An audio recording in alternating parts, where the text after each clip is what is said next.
Now, let's speak to the West Midlands Mayor, Andy Street, who's with us. Andy, good morning. Good morning to you, Lorna. Nice to be on.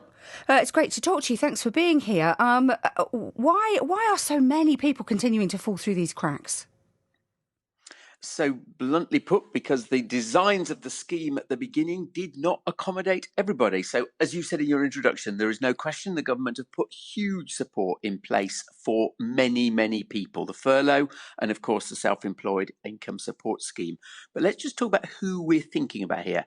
These people, directors, owners of small businesses, the freelancers, and they're not sort of mega rich people. This might be your plumber, your carpenter, your freelance lighting man, your beauty technician, who've set up their own business but chose to take their pay from the profit of the business, not from like the sort of pay as you earn line. So they have done exactly what we'd probably encourage people to do, set up the business, and they weren't included in the rules at the beginning. And now people like me are lobbying to say that has got to change.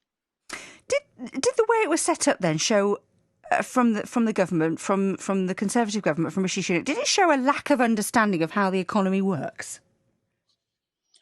I don't think that was it, actually. I think everyone acknowledged that it was done at huge speed. I mean, remember back in March, there was incredible praise for how quickly people moved. And actually, they were trying to deal with big groups at one time.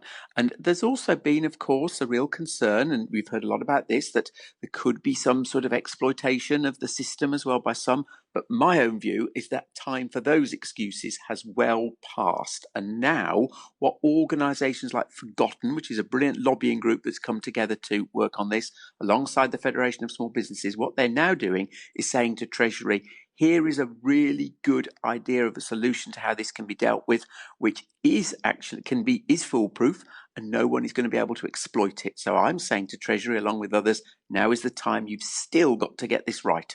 Yeah, because, I mean, you say it was done at pace, and of course it was done at pace. A lot of things right at the very beginning were done at pace. Yeah. But we're not that far from being a year away now, and these 3 million, and that's only an estimate, there may well be more, have been saying, hang on, what about me, for a very long time. Why is it taking so long to sort this out?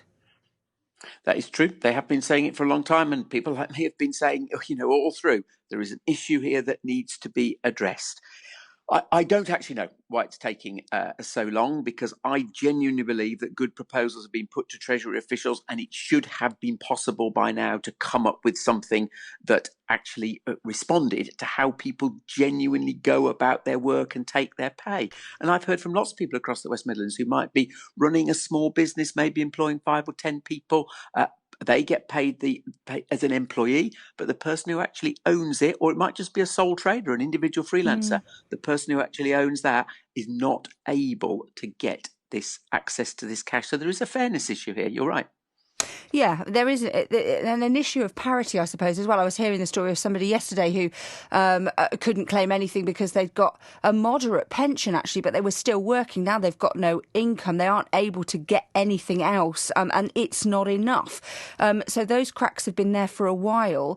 How much clout have you got, Andy? I mean, you're a Conservative. You must be shouting pretty loudly. Yeah. You're here. Why aren't they listening to you?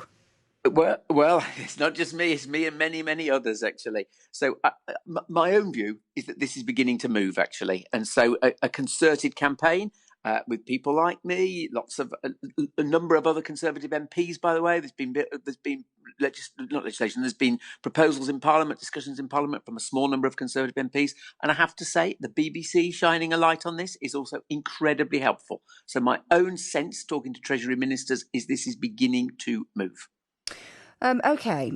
It's taking a long time, and there are people out there who are in immediate need. What kind of powers locally do you have to help support people, if any? Because there are schemes in place run by local councils, and actually a lot of those seem to have been turning away a lot of people for emergency help.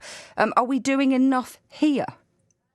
So the way this works is the funding that local councils are putting in place is basically started off being based on if you pay business rates. And of course, the problem is that a number of these companies individuals do not pay business rates, particularly if you're a very small business. But what's now been put in place is the idea of a discretionary grant so that authorities can deal with those people who are not paying business rates. And every one of our local authorities has an open discretionary grant scheme, and the details are all, if you go into your local authority, individual local authority, you can see the arrangements for that.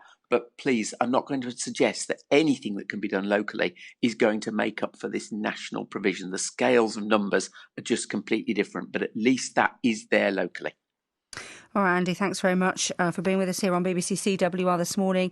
That is the West Midlands Mayor, Andy Street, calling, along with others, and they have been for a long time, for more support for the forgotten 3 million. That's an estimate. If it's you and you want to talk about it, I'd love to hear from you. 0800 75 65 200.